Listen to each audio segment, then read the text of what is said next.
art teacher interview. Yay! We're excited.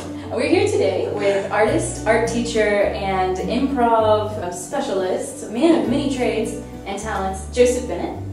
And Joseph, welcome to the studio. Well, let's get into a little bit more about you, Joseph. Can you tell me about your background as it relates to art and teaching? I create assemblages out of found objects, things that other people may throw away to thrift stores or alleyways or trash cans, and I take those objects and I'm charged with the responsibility of creating really compelling, beautiful pieces of art. When did you maybe decide, I'm going to start teaching this? I think it was when I looked in my wallet and I had about 40 pesos left. The true answer is that there were a lot of people who were interested in assemblage, and maybe they felt like they couldn't draw and they couldn't paint and they were intimidated by other art forms. And this is a really beautiful art form because there's really no mistakes to be made. There's just an array of found objects, and people bring their objects to the classes as well, to the workshops, and they may say like, oh, I've had this broken teacup for years and I didn't want to get rid of it, and then it finds a perfect place in one of their sculptures or assemblages. I specialize in working with people who are maybe a little bit more intimidated and a little bit more fearful and maybe beginner artists, Right. because Jessica, I had so much training in therapy and psychiatry and counseling that I can really just appreciate and empathize with people. That is something that I see with every class that comes through my art classes. There's always one person who is enthusiastic and obviously they want to learn art because they're in the class, but they'll take the sketchbook into our sketching San Miguel class and say, it's a really beautiful sketchbook, so I'm not going to actually draw in it because I don't want to mess it up. So there's such a psychological aspect of learning art, the mentality, so that's great. It reminds me that in all of my workshops, whatever it is, I have a couple of guidelines and they're always the same. And one of the guidelines is no apologies. Because sometimes we show up to classes or to events and we apologize for ourselves in so many different ways. I don't know what I'm doing, this isn't any good, hers is better than mine, or oh, I'm not going to use the sketchbook because I might make mistakes. So I just encourage people, like, no apologies. Like, just show up exactly where you are and allow the process to happen without all of that mental chatter that happens.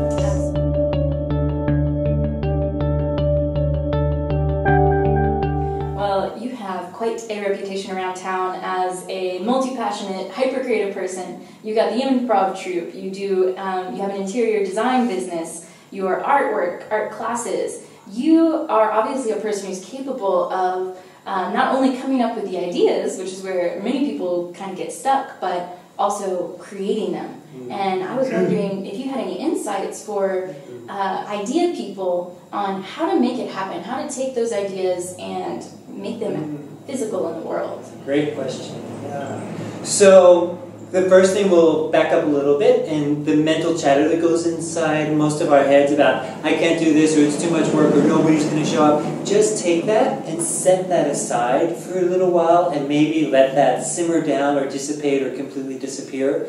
And then there's a tool that I learned about that they used to teach salesmen in the 1950s, and that was called the power hour. So instead of, you may have had this experience where you try to get something accomplished for 10 hours a day, and at the end of the day you only have half of it accomplished, because as multi-passionate people, we can tend to get distracted, and then the phone rings, and then there's email, and then there's a Facebook message, and then, oh, we have to go get tortillas or whatever it is. So if we focus really for 1 hour on what our goal is for that day, whether it's sending out a newsletter or planning a class or building our email list or whatever that is, to focus on that 1 power hour, you will be amazed at how much you can get done without distractions. And that's really the key, is not allowing yourself to get distracted. What would a student expect if they signed up and showed up at the studio door? It's all very different because I teach a lot of different classes, but for the fine art classes, like an assemblage class, it's generally 4 to 5 hours. Wow. So it's from 11 to 3, so yeah, 4 hours. And they would they can anticipate bringing their own lunch, because I don't like people to have to leave and go eat someplace. I want to keep the energy here in the room, and also bring a lot of their own materials, because as I said, that broken teacup that somebody really has loved all their lifetime, they don't know what to do with, so bring some of their own found object materials. They can expect instruction from me. The number one thing that I teach is safety, because a lot of the people that come here aren't used to working with drills and hot glue guns and screwdrivers and nails and splinters. So I really talk about safety a lot, because you may know this, when you're working in a multimedia environment, there's a lot of materials that are covering your workplace. So you need to be mindful of, are there rusty nails there, or are there Sharpie knives, or those kind of things. So that's what they can expect, is some instruction and a whole lot of openness to not be so focused on the product. Like, you have to have something really wonderful by 4 o'clock, to really just enjoy the process. And I ask for people to do a lot of pausing, so to take a look at the piece and then step back and look at it, maybe turn it upside down or turn it around. And then at the end, we always do a little bit of show and tell. Great. So that people can go up and have an experience of what it's like to talk about their art, to talk about their process. What were they thinking about when they were creating this piece? Do they have a title for it? Because I believe it's important to have a title for pieces. And then invite questions and comments. So even for a brand new artist, they have an experience of what it's like to show their work to somebody else, to talk about it, and then get some feedback right there that very first day. That is so important. That just about wraps it up. Any final words of advice to art students out in San Miguel? Go into your studio and make stuff. Yes. And definitely agreement there. So thank you so much, Joseph. Thank you. It's been such a pleasure. My pleasure, Jessica. And let's take a minute to check out Joseph's workstation.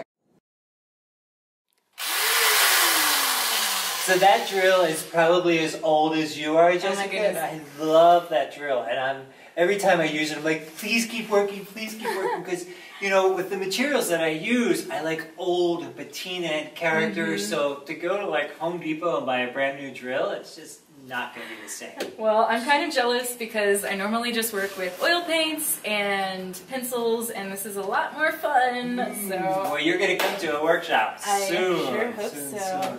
And what fun just to get to collect beautiful things and interesting objects. I imagine the Tuesday market must be a big place for you to get items. Tuesday market, plus people bring me things, they drop things off at the door and say, can you use this? Or when I go to thrift stores, because you know there's not a whole lot of thrift stores here in San Miguel de Allende. So when I go to the States, I always bring an extra box or an extra suitcase just to get materials, which is kind of hard to get through security when you have like things like this. They're like, why do you have this? Or things like that. Right. And like I said, I generally have a cleaner work area, but I've been working on 2 pieces this week. So I just bring a lot of materials out and see what works. And it's a lot of trial and error. Well, this just looks like too much fun. You can say things like, oh, doesn't this look really great? But then you have to figure out how are you going to attach those two things, because you might be shipping it to Poughkeepsie, New York, and you want to make sure that it gets there in one piece. You want to make sure that it outlives you. So when people come for their workshops, I talk a lot about how are you going to attach this. And I don't want to just be doing big old globs of glue and sticking things in. I really like tension to create objects, you know, so that things fit inside of each other in a really nice way, so that they're just there with tension. And then nails and screws and drilling, and then glues would be last. Science and engineering meets art, and yeah, and physics and all those things. Well, multi-talented, multi-passionate, and multi-minded when it comes to sciences and arts. Made that word up, but it works. Great. Well, thank you for sharing your space with us, Joseph, and we look forward to seeing more of your artwork. Thanks.